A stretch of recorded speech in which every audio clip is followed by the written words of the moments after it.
बंगाल का मुस्लिम अक़लियत एक तब्दीली लेकर आएगा और हम यहाँ पर आपके दरमियान में इसलिए आए हैं कि आपको नेता बनाया जाए, आपको लीडर बनाया जाए ताकि आप अपने मुक़द्दर के फ़ैसले कर सकें। मेरे अजीज़ दोस्तों और बुज़ुर्गों, भारत की राजनीति की हकीकत यही है कि जिस समाज के पास उसका नेता होगा उसी का विकास होगा, उसी का डेवलपमेंट होगा। बंगाल में बरसों से हमने कभी कांग्रेस को वोट दिया मुस्लिम अक़लियत ने, कभी हमने लेफ्ट पार्टीज को वोट दिया, कम्युनिस्ट पार्टीज को वोट दिया और पिछले 15 साल से हम टीएमसी को अपना वोट दे रहे हैं। मैं आपसे सिर्फ एक बात कहने के लिए आया हूं कि आप आराम से इस बात को सोचिए कि हमारे बुजुर्गों ने कांग्रेस को वोट दिया तो क्या हमारा कोई फायदा हुआ? क्या हमारे बच्चों को नौकरी मिली? क्या यहाँ से मुर्शिदाबाद से पलायन खत्म हुआ? फिर हमने लेफ्ट पार्टीज का साथ दिया। बताइए बंगाल के मुस्लिम माइनॉरिटी का क्या फायदा हुआ? क्या हमारे जिंदगी के हालात बदल गए? क्या हमको गवर्नमेंट में नौकरी मिली? नहीं मिला। फिर आपने टीएमसी को वोट दिया 15 साल से। बताइए टीएमसी ने जमीन पर ऐसी कौन सी तब्दीली पैदा की जिससे मुस्लिम अक़लियत को फायदा हो सके? आज आप देख रहे हैं कि हमारे पास लीडरशिप नहीं है। हम सिर्फ वोट डालने वाली एक मशीन हमको बना दिया गया। हम दूसरों को वोट डालते आए हैं। आज ओवैसी आपके दरमियान में आकर आपसे अपील कर रहा है कि आप 50 साल से दूसरों को वोट देते आए, अब की बार आपको हुमायूं कबीर को वोट देकर अपने भाई को, अपने बेटे को कामयाब करना है। याद रखिए, लीडरशिप आपकी होगी तो आवाज भी आपकी उठाई जाएगी। अगर आपके वोट से आपका नेता नहीं होगा तो आपको गूंगा बनाकर रख दिया जाएगा, आपको दबाया जाएगा, आपको कुचला जाएगा। अगर आप इत्तेहाद को मजबूत करके अपने के वोट का इस्तेमाल एजेयूपी के सीटी के निशान पर और एमआईएम पार्टी के पतंग के निशान पर बटन दबाएंगे, ये कामयाबी हुमायूं कबीर की नहीं होगी, ये कामयाबी इन गरीब लोगों की होगी जो बरसों से तरस रहे हैं अपनी एक आवाज के लिए। जो लोग आज हमको गाली देते हैं, टीएमसी बोलती है कि वोट काटने को आए। ममता बनर्जी जब गुजरात जल रहा था, जब वहां पर मासूम लोगों को मारा जा रहा था, जब वहां पर 50,000 लोग 8-8 महीने कैंप में अपनी जिंदगी गुजार रहे थे, तब आप अटल बिहारी वाजपेयी का हाथ पकड़कर साथ चल रहे थे। जब आपको उनकी तकलीफ याद नहीं आई।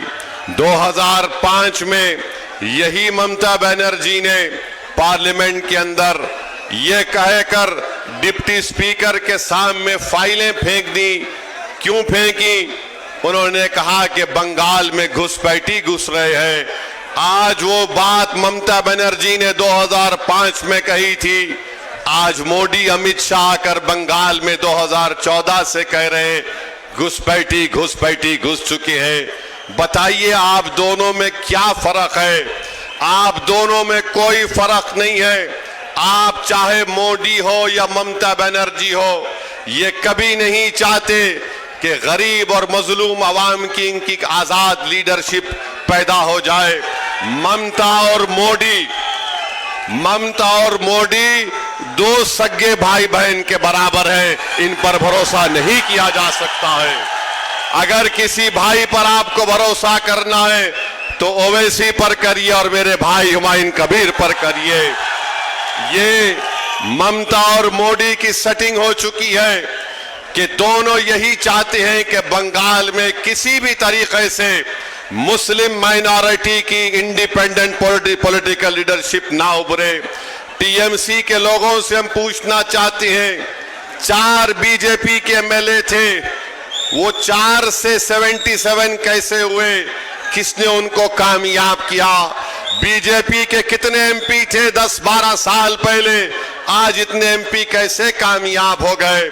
मैं मुर्शिदाबाद की आवाम से, बंगाल की आवाम से कहना चाह रहा हूं कि हमारी लड़ाई यकीनन मुस्लिम माइनॉरिटी को, उसकी लीडरशिप को पैदा करने की है।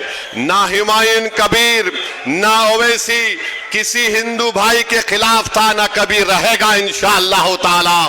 हम अपना हक चाहते हैं, हम हिस्सेदारी चाहते हैं। अब हम टीएमसी या ममता के सामने अपना सर नहीं झुकाएंगे, हम मोदी से नहीं डरेंगे, हम सिर्फ अल्लाह से डरने वाले हैं और किसी और से डरने वाले नहीं हैं। हम अपना हक चाहते हैं, हमको अपना हक मिलना चाहिए।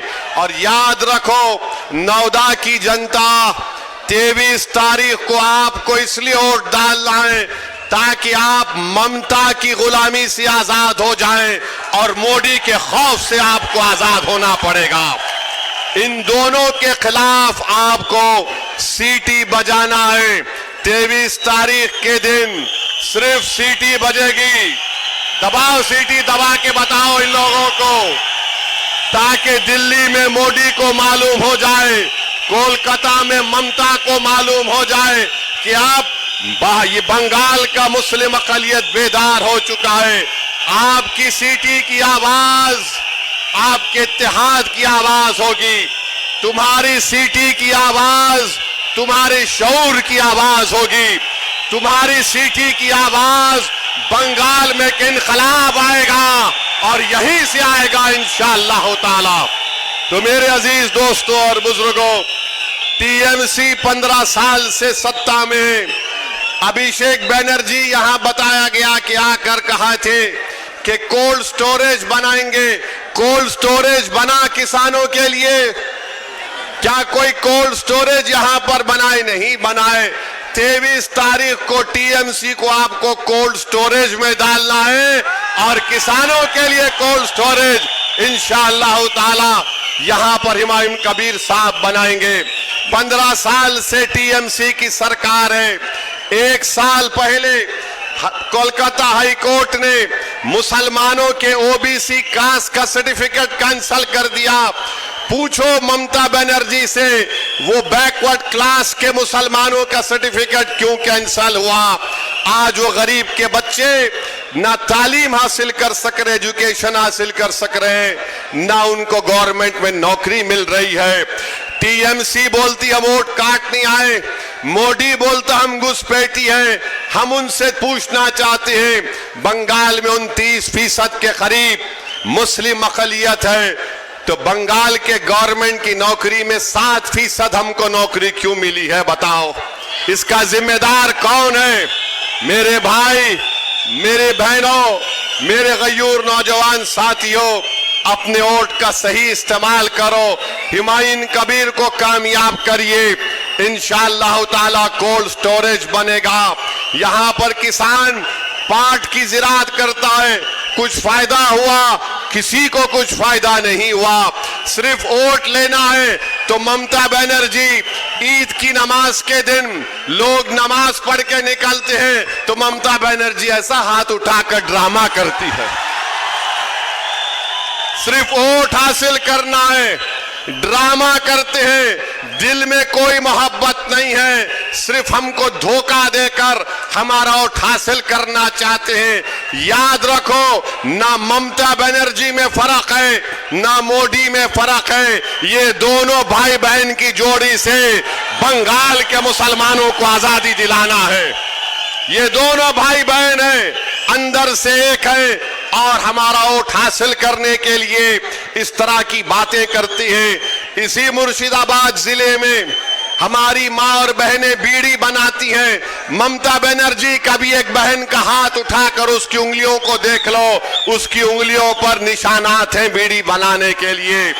यहां पर यहां पर जमीन के नीचे पानी आर्सेनिक है। ममता बनर्जी, आप कभी आकर जमीन का पानी पीकर बताओ, आप 2 घंटे में बीमार पड़ जाएंगे।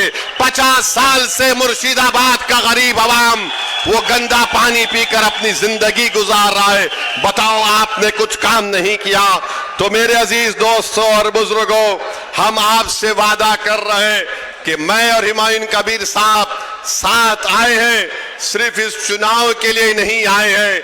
सुन लो मोदी और ममता बनर्जी, ये जो 2 भाई आज यहां पर मिलकर आ रहे हैं, ये सिर्फ बंगाल के चुनाव के लिए नहीं, बल्कि 29 का पार्लियामेंट इलेक्शन भी हम दोनों साथ मिलकर लड़ेंगे इंशाअल्लाह ताला। बंगाल में इनकलाब लाएंगे, बंगाल के गरीबों का उनका हक दिलाएंगे, बंगाल के मुस्लिम अक़लियत को लीडर बनाएंगे। ममता बनर्जी हमारी लीडर नहीं है, मोदी हमारा लीडर नहीं है, हमारा लीडर आप बनेंगे। गरीब का बेटा बनेगा, गरीब की बेटी नेता बनेगी। ये काम MIM और AJUP मिलकर करेगी। तो मेरे अजीज दोस्तों और बुजुर्गों, मेरी आपसे गुजारिश है कि आप अपना एक वोट का सही इस्तेमाल करिए। जो ममता बनर्जी है वो मोदी को कामयाब करना चाहती है, और मोदी नहीं चाहता कि ओवैसी और हुमायूं कबीर के कैंडिडेट जीत जाए। इन दोनों को हराइए, बंगाल को बचाइए। बंगाल को बचाना है, अपनी लीडरशिप को पैदा करना है। SIR के खिलाफ हम हैं और हमेशा रहेंगे। अरे हम तो सुप्रीम कोर्ट में मेरा केस चल रहा है SIR के खिलाफ, हमने खुलकर SIR पर बोला है। बहरहाल आज बरसों के बाद आपके पास एक आपका नेता आया है, आपकी सियासी लीडरशिप आई है। मेरी आपसे गुजारिश है, दुआ करिए कि हम दोनों भाइयों की जोड़ी को अल्लाह आपके वोट और दुआओं से कामयाब और कामरान कर दे। ये हमारी कामयाबी के लिए नहीं, उन गरीब मजलूमों के ख्वाबों को पूरा करना है जो पिछले 50 साल से देख रहा है कि कौन आएगा और मेरे आंख के आंसुओं को पहुंचेगा, कौन आएगा जो मेरा हाथ पकड़कर मुझे नेता बनाएगा, कौन आएगा और आकर यहां पर यूनिवर्सिटी बनाएगा। अरे जितने यूनिवर्सिटी तुमने खोले, कोलकाता के तरफ पे खोले, बताओ मुर्शिदाबाद की जनता ने क्या गुनाह किया कि तुम यहां पर गवर्नमेंट यूनिवर्सिटी या स्कूल या एजुकेशन सेंटर कायम करना नहीं चाहते। इंशाअल्लाह ताला ये सब खत्म होगा। मेरी आपसे गुजारिश है, मुत्तहिदा तौर पर अपने वोट का इस्तेमाल करिए। TMC BJP से डरने वाले हम नहीं हैं, हम सिर्फ अल्लाह से डरने वाले हैं। मस्जिद भी बनाए हैं, घर भी बनाएंगे, दिलों को मिलाएंगे और नेता को बनाएंगे इंशाअल्लाह ताला। लीडर, आपको लीडर बनना है, आपको नेता बनना है, आपको नेता बनना है और बनाएंगे इंशाअल्लाह ताला। तो बहुत बहुत शुक्रिया। मेरे साथ नारा लगाइए, नारे तकबीर। जरा जोर से लगाओ ताकि कोलकाता और दिल्ली में ये दोनों भाई बहन को ये इनकलाब जो आज आ रहा है उनको मालूम हो जाए। नारे तकबीर, नारे तकबीर। सलाम अलैकुम।